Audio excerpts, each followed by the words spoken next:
അസ്സലാമു അലൈക്കും, welcome back to our channel. ഇന്നൊരു മീൻകറിയുടെ റെസിപ്പി ആയിട്ടാണ് വന്നിട്ടുള്ളത്. കുറുകിയ ചാറോട് കൂടി നല്ല ടേസ്റ്റായിട്ട് എങ്ങനെ മീൻ മുളകിടുന്നതെന്ന് നോക്കിയാലോ. അപ്പോൾ വീഡിയോയിലേക്ക് പോകുന്നതിന് മുമ്പ് എന്നും പറയുന്നത് പോലെ നമ്മുടെ ചാനൽ ഇതുവരെയും സബ്സ്ക്രൈബ് ചെയ്യാതെ കാണുന്നവരുണ്ടെങ്കിൽ പ്ലീസ് ഒന്ന് സബ്സ്ക്രൈബ് ചെയ്ത് സപ്പോർട്ട് ചെയ്യണേ. കറി തയ്യാറാക്കാനായി ഞാനിവിടെ അയിലയാണ് എടുത്തിട്ടുള്ളത്. കൂടെ തന്നെ ഇത്രയും സാധനങ്ങൾ കൂടെ നമുക്ക് ആവശ്യമായി വരുന്നുണ്ട്. 2 സ്റ്റെപ്പായിട്ടാണ് ഈ കറി തയ്യാറാക്കുന്നത്. ഒന്ന് വഴറ്റിയെടുക്കാനും ഒന്ന് മിക്സിയുടെ ജാറിൽ അരച്ചെടുക്കാനുള്ളതാണ്. പിന്നെ ഈ കപ്പിൽ കാണുന്നത് ചൂടുവെള്ളമാണ്. 1/2 കപ്പ് ചൂടുവെള്ളത്തിൽ ഞാൻ ഒരു നെല്ലിക്കൻ്റെ വലുപ്പത്തിലുള്ള പുളി കുതിരാനായിട്ട് വെച്ചിട്ടുണ്ട്. ഇനി ഫസ്റ്റ് സ്റ്റെപ്പായിട്ട് നമുക്ക് ഒരു മിക്സിയുടെ ജാറെടുത്ത് അതിലേക്ക് ഒരു തക്കാളി കട്ട് ചെയ്തത്, 7 ചെറിയ ഉള്ളി, 7 അല്ലി വെളുത്തുള്ളി, ഒരു ചെറിയ കഷ്ണം ഇഞ്ചിയും കൂടെ ഇട്ട് കൊടുക്കുക. ഇതിലേക്ക് തന്നെ 3 ടേബിൾ സ്പൂൺ കാശ്മീരി മുളക് പൊടി. കാശ്മീരി മുളക് പൊടി കേട്ടോ നമ്മളിവിടെ ഈ കറിക്ക് ഉപയോഗിക്കുന്നത്. പിന്നെ 1 ടേബിൾ സ്പൂൺ മല്ലിപ്പൊടി, 1/2 ടീസ്പൂൺ മഞ്ഞൾപ്പൊടി, 1/2 ടേബിൾ സ്പൂൺ ഉപ്പും ചേർത്ത് ഇത് അരച്ചെടുക്കാൻ പാകത്തിന് 1/4 കപ്പ് വെള്ളം കൂടെ ചേർത്ത് കൊടുക്കുക. വെള്ളം കൂടി പോകരുത്. എന്നിട്ട് ഇത് നന്നായിട്ട് പേസ്റ്റ് രൂപത്തിൽ അരച്ചെടുത്ത് ഇതിവിടെ മാറ്റി വെക്കാം.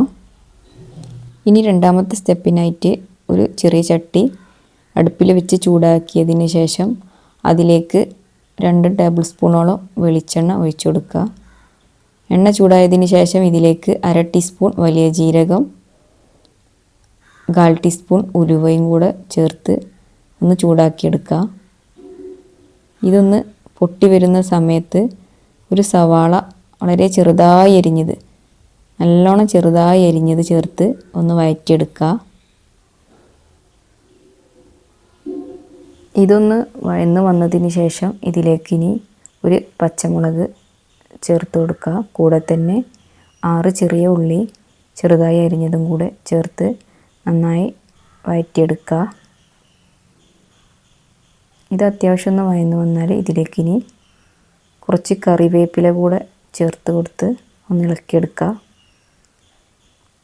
കൂടെ തന്നെ ഒരു തക്കാളി ചെറുതായി കട്ട് ചെയ്തതും കൂടെ ചേർത്ത് ഒന്ന് ഇളക്കിയെടുത്ത് അടച്ച് വെച്ച് വേവിച്ചെടുക്കുക. നമുക്ക് അടച്ച് വെച്ച് വേവിച്ചാൽ പെട്ടെന്നത് കുക്കായി കിട്ടും.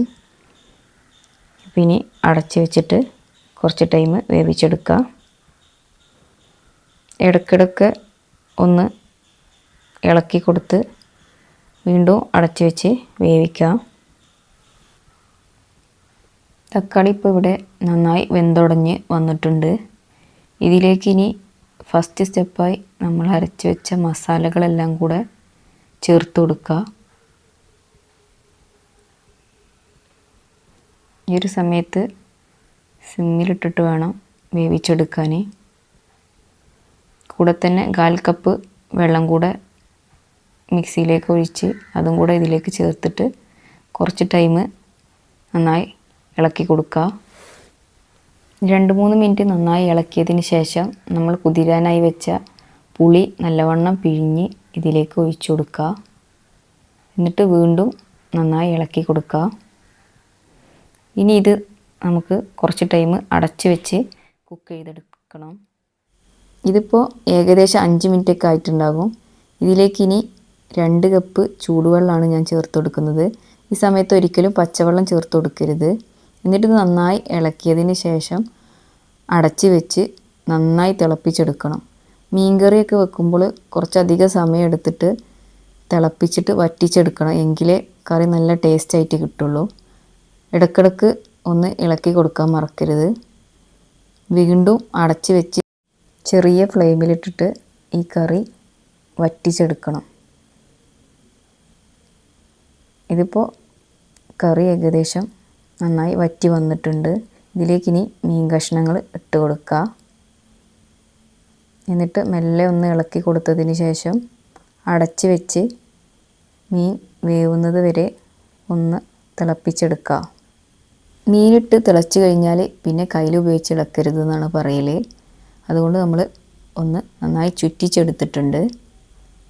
ഇപ്പോൾ മീൻ നന്നായി വെന്ത് വന്നിട്ടുണ്ട്. ഇതിലേക്കിനി ലാസ്റ്റായിട്ട് കുറച്ച് വെളിച്ചെണ്ണ ചേർത്ത് കൊടുത്തിട്ടുണ്ട്. അതുപോലെ കുറച്ച് കറിവേപ്പില ഇട്ട് കൊടുത്തിട്ടുണ്ട്. ഇനി തീ ഓഫ് ചെയ്തിട്ട് കുറച്ച് ടൈം അടച്ച് വെക്കാം.